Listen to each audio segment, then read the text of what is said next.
idealizou em 1824 um ciclo que proporcionaria rendimento máximo a uma máquina térmica. Esse ciclo consta de 4 transformações que são dadas de maneira alternadamente. 2 adiabáticas, ou seja, sem troca de calor com o meio, e 2 isotérmicas, ou seja, com uma temperatura constante, tá? Que são assim como um ciclo reversível. Tá? Quando nós falamos a palavra ciclo, te lembra que quando eu falei de trabalho, né, você tinha um trabalho no ciclo horário e no ciclo anti-horário. No ciclo horário, você tinha um trabalho positivo. E no sentido anti-horário, né, esse ciclo anti-horário, você teria, né, um trabalho negativo, né? Isso. Então, quem vai te dar o trabalho é essa área bem aqui, quando for calculada, não é isso? Tá? A área desse ciclo aqui que te dará o trabalho aí, né? Você vai ter o trabalho.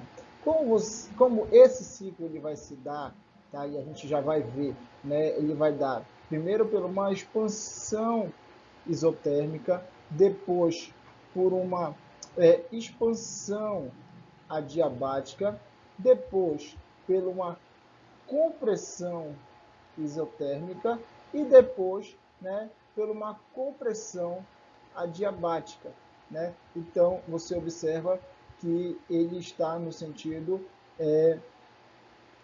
horário.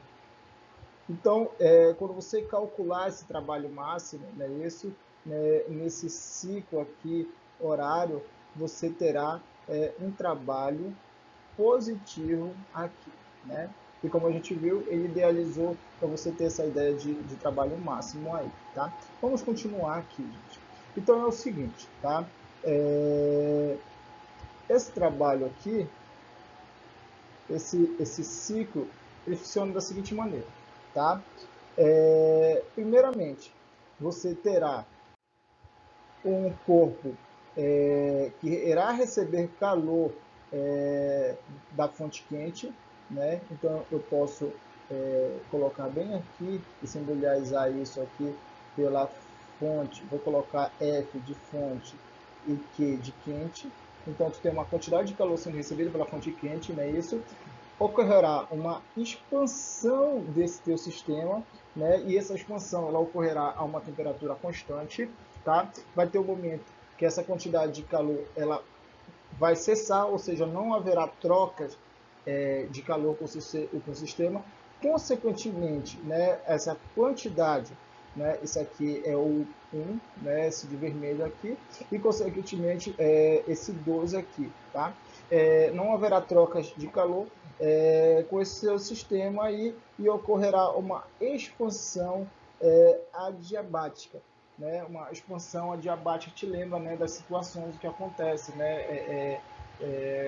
Variação da energia interna e trabalho aí, não é isso? Tá? A partir do momento dessa expansão adiabática, tá? Ocorrerá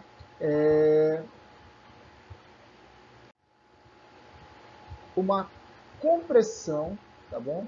Uma compressão a uma temperatura constante aí.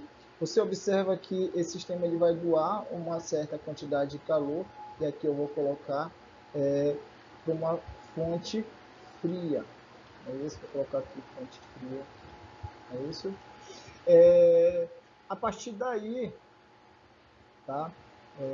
A partir daí vai ocorrer uma compressão, não é isso? Tá? Agora, essa compressão aqui, ela é dada sem trocas de calor.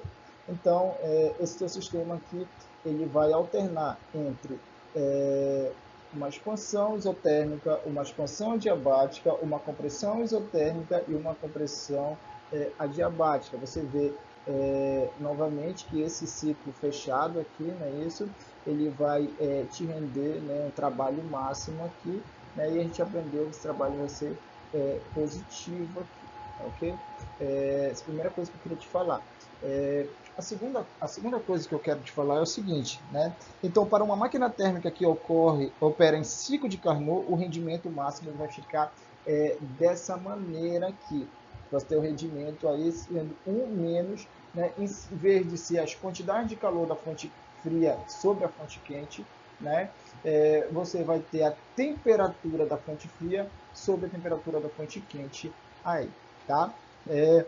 E Carnot demonstrou que nesse ciclo as quantidades trocadas com a fonte quente e fria são proporcionais às respectivas temperaturas absolutas da fonte aí. Portanto, o rendimento do ciclo de Carnot é uma função exclusivamente das temperaturas absolutas das fontes quente e fria. Não depende da substância trabalhante utilizada, né?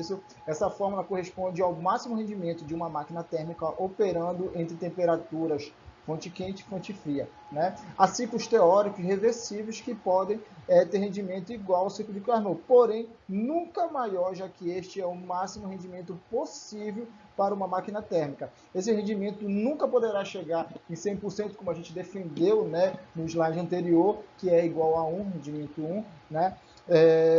Pois para ela deveria operar uma fonte quente e uma fonte fria a 0 Kelvin. Então, para ocorrer isso, a temperatura da fonte fria teria que ser 0 Kelvin, né? Isso, zero negativo, zero absoluto aí, né?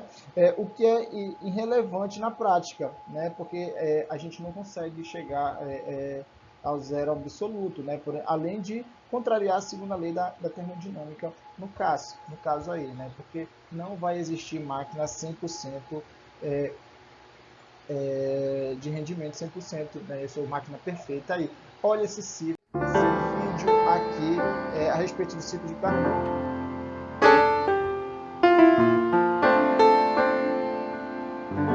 Você tem o calor entrando, né? Uma expansão isotérmica, né? Ele mantém a temperatura constante. Depois não tem troca de calor, então ele continua se expandindo aí, né? Unicamente aparecendo do volume. Depois ele doa uma certa quantidade de calor, né? Isso se contraindo, e depois ele se contrai mais, né? Desse processo adiabático. Depois esse processo ele é revisto